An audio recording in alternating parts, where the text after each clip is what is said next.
So over the last weekend, I've been working on another owner's Interceptor. He wanted a full interior swap, and he couldn't find a regular Explorer interior in good shape, so we found out that Ford Flex is more or less the same. So Ford Flex, the platform is the same, but pretty much it's from the floor pan down. So pretty much anything that bolts to the floor is going to be pretty much the same. So this is a 2015 Explorer, well, 2015 Interceptor utility. But if we take a look in here, these are the Flex seats. Now this one did have a deployed airbag from the junkyard, but we have taken the Interceptor airbag and swapped it in, and then we'll get a professional automotive upholsterer that specializes in airbags to come seal that up right so it's safe. Anything that bolts to the floor pan mostly will be the same. With the exception of, I found that these bolts are about maybe a ½ inch off where they should be. You can get 3 bolts in, but then you can't get the last bolt in unless you really push and then sink it down. Now, that's not a big issue because after you do that, the seat is straight and it moves forward and backward just fine, but I just thought that was kind of interesting. It might just have something to do with the way that these rails like to kind of pull together when they're unbolted. I don't really know. I haven't run into that with Explorers, but they mount up all the same. You don't have to drill or anything. They just bolt right in. Same with the back. It's got this big rail or this big support beam that goes all the way from side to side on the B-pillars. The carpets are, I would say, 80 to 90% the same. This is a WeatherTech mat from an Explorer, and you can see it just doesn't fit quite right. And I think a lot of that is that for whatever reason, there's like this weird crease right here that's part of the molded carpet. Something to do with probably the shape of the Flex console. And then like there's weird spots where there's like gaps in the carpet. It overlaps funny. So if you're gonna get an interior from a Flex, I would still recommend trying to get carpets from an Explorer because the seats will be fine, but the carpet is a little wonky. So it gets the job done, especially for what this car is going to be used for. It's not going to be a daily driver. So anyway, I would just recommend with the carpets. Here's another example where there was a gap missing right here, but we just took a trimming of carpet and put it under there. So it's probably going to be less visible for most people, but that would probably bother me. But if you look at, say, these second row seats, it already has all the holes for all the seats, just the same, the strikers, seat belts. So it's really close. I would say from the second row back, it's probably almost exactly. But then for whatever reason, the front carpets, so about here forward, you run into some issues. Another weird thing is that unlike the Explorer second row seats, these headrests don't flip down. I think it's because there's a little bit more leg space in the Flex, if I recall correctly. So you would never have to worry about this headrest hitting this seat. But as you can see, if I flip this seat down, unless the front seat is a bit forward, even then it's still going to hit this pocket. So I've got to move that. I mean, we can just move the seat a little bit forward, but that's kind of annoying. So that's one bummer. Now you could maybe, I'm not sure if you can probably get headrests from an Explorer that have the flip down with the little pull ribbon right here. That would probably work. So I haven't tried that, but that would be probably a pretty good fix for that. They're pretty nice seats. They're a little bit more plain than the Explorer seats, but overall they're pretty nice. I think this interior cost the owner about $1,000, and that was carpets. He ended up getting a headliner and stuff from another Explorer as well. But the seats are not too bad. Now, the worst part about using Flex seats is that the occupation classification sensors in this passenger seat are completely different than the Explorer. So you're gonna have to overhaul the whole system or the whole wiring harness from your Interceptor seat or Explorer seat into this Flex seat, which isn't too bad. I was just figuring out for the first time and I was able to figure it out. Look at the end of the video and I'll kind of try to walk you through how to do that. But you're definitely gonna need your Interceptor passenger seat in order to make sure you don't throw airbag lights. And I'll explain that a little bit at that part. So just some of the other things we did, we dropped a 2017 console and door panels into this one. I did, of course, the backup camera install, the shifter delete with the phone holder. So those are on my website, link in the description, as well as this pocket as well. Deleted the lettering right there by using some vinyl wrap. And then we reupholstered this, which is just like a $20 kit off Amazon. Wasn't too bad. You could do it with a staple gun. And then we also swapped on a 17 steering wheel. And so I was curious if we could just put this straight on, even since this is a 15, this is the newer style from the 16 and newers, and it just plugged right in. The only difference is this bank of switches on this side were different than the one that it came with. So these buttons, they do the wrong function. I mean, this Interceptor doesn't even have sync and wireless calls and stuff. So, but this side works just fine with the cruise control. So we'll just have to find a switch bank that matches the functions of the old one. Went ahead and switched out to the black trim. Now the other thing I went on to tell you about is we went and got 17 door panels, which I thought would be exactly the same, but turns out there's some differences that can create a little bit of a problem. The biggest difference being that the speakers in the 11 to 15s are really thick. I'll show you how thick they are. They're really thick. Whereas on the newer ones, so 16 and newer, they're about half that height, and they recess further in the door. So if you don't pull those speakers with it, these door panels with the old speakers, so new door panels with old speakers does not work because it will hit here. And so what we had to do is go and get some aftermarket speakers and put them in. Wasn't that big of a deal, but was definitely unexpected. The other thing is on the front doors, there's normally 2 screws holding these on the older, so on the 13, on the 11 to 15, but on the 17 or on the 16 and newer, there's only 1 bolt in the middle. And so unless you drill a hole, this is behind the switch, into the door, there's only, the hole doesn't line up. So that's one thing to consider. I just left the inner, the middle bolt out, but you can still use this one. You can still use the 2 7mm on the bottom, and all the clips are the same. You also want to make sure that you keep your switches from your Interceptor, because you may have to switch them in, like I did on this one, where the housing is different. So the switch plug is different as well. So you're going to want to have to overhaul this from your Interceptor, which isn't too bad. It just pops out the back.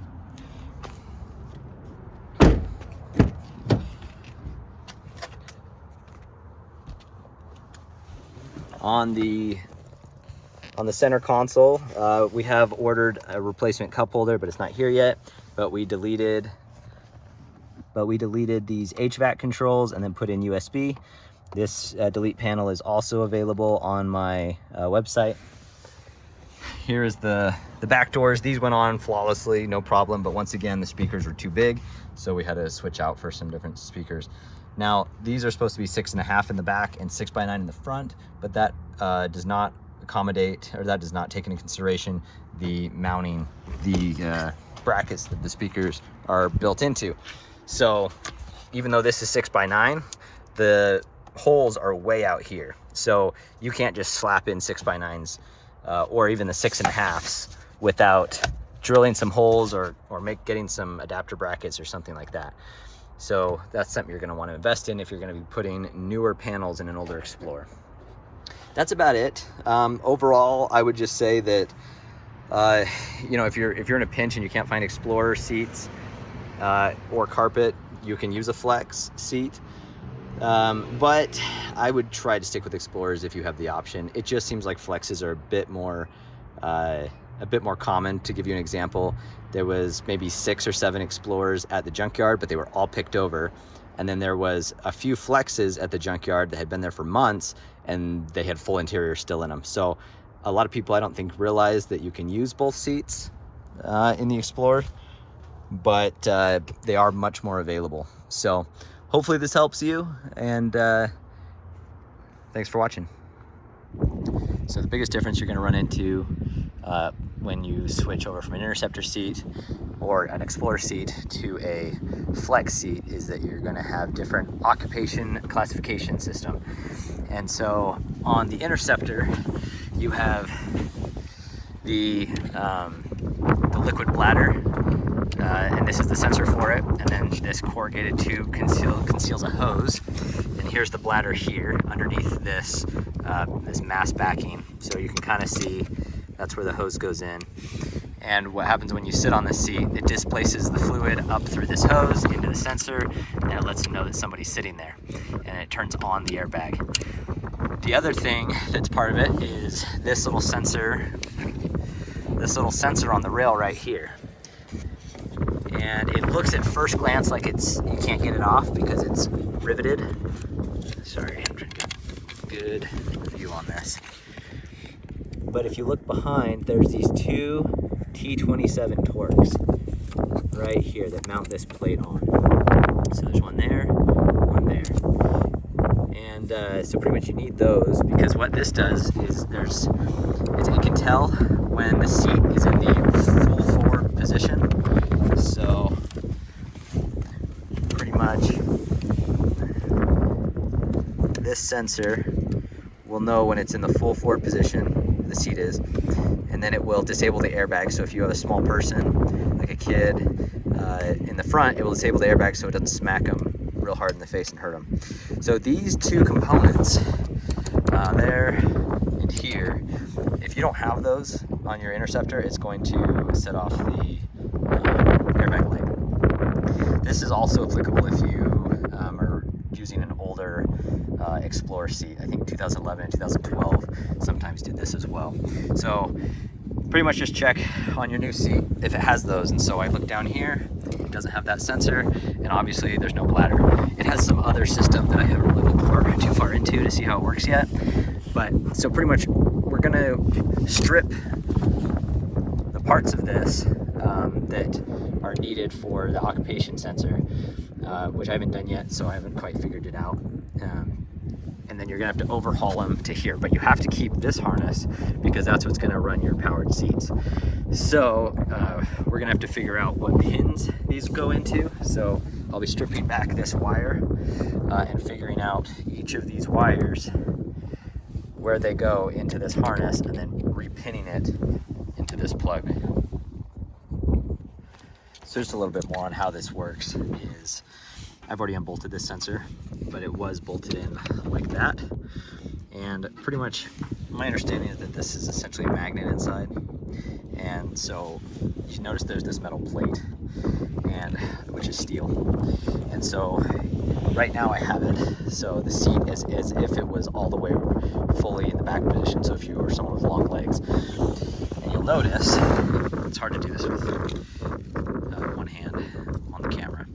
So since it's normally mounted there, the plate is not clearing it's not in front of the sensor here. But as soon as I pull this lever, you'll see that this will fall. So I'll push this down, and now it's as if it was all the way in the forward position. Now where that sensor meets up, it's behind that plate. So it's creating a signal, or a magnetic signal, between the sensor and the steel plate.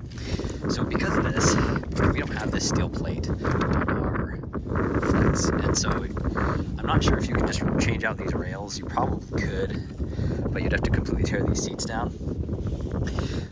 Because the airbag is enabled in the further back positions, what we're gonna do is just tuck this. We're gonna have this all plugged in, but we're gonna have it tucked in elsewhere.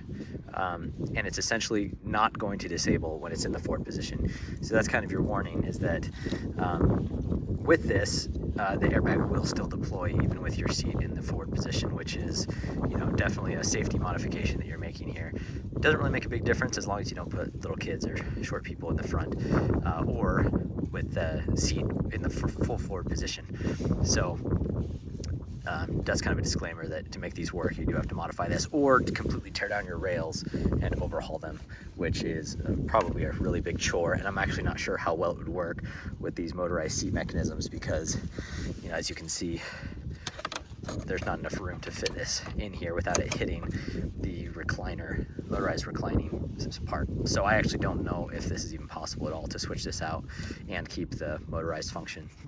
So here's the harness that you need removed. I haven't removed the bladder yet, but that will come out. And so here is the full forward sensor.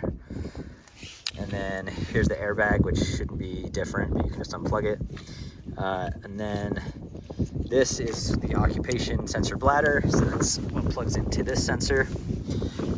Here's the master plug, which plugs in to the vehicle. And then this is the seat belt minder. So this will let you know if your seat belt is plugged in or not.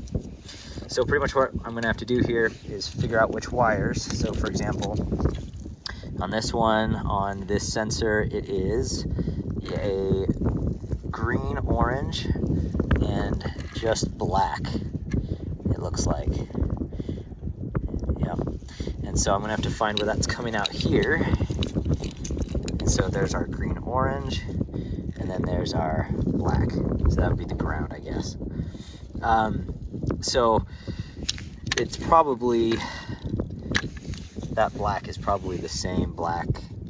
I'll probably use a multimeter to verify that that's the same. And all the, you know, it's just the negative that goes to everything here.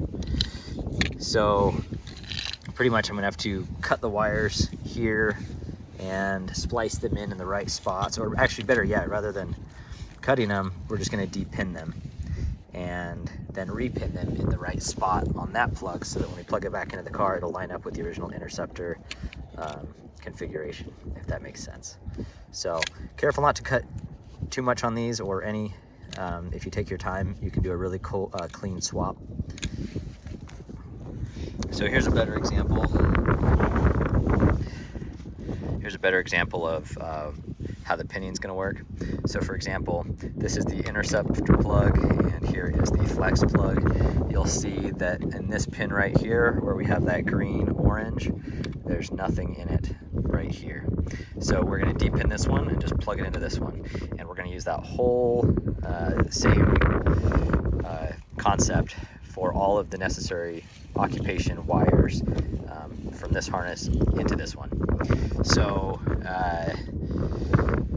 you don't have to do all of the wires in this harness, just you have to identify which ones are for the occupation system. If there are some that you need from this plug that they already occupied in these ones, just unplug these ones because they're for the occupation system that we don't need in the flex. So you can just pull these out and eliminate them if you want. All right, so now that it's all been kind of spliced and Frankenstein back together, this is what we've got. So I've installed our bladder here from our Interceptor seat or our Explorer seat. We've got here is the bladder control. There's not a mount for it on this one, so I just zip tied it up under here somewhere it's not gonna get caught up. What I did is I de-pinned this one wire from the Interceptor seat, and that's the only wire you have to add, and I put it straight in, so now it's showing up right there in that top right corner.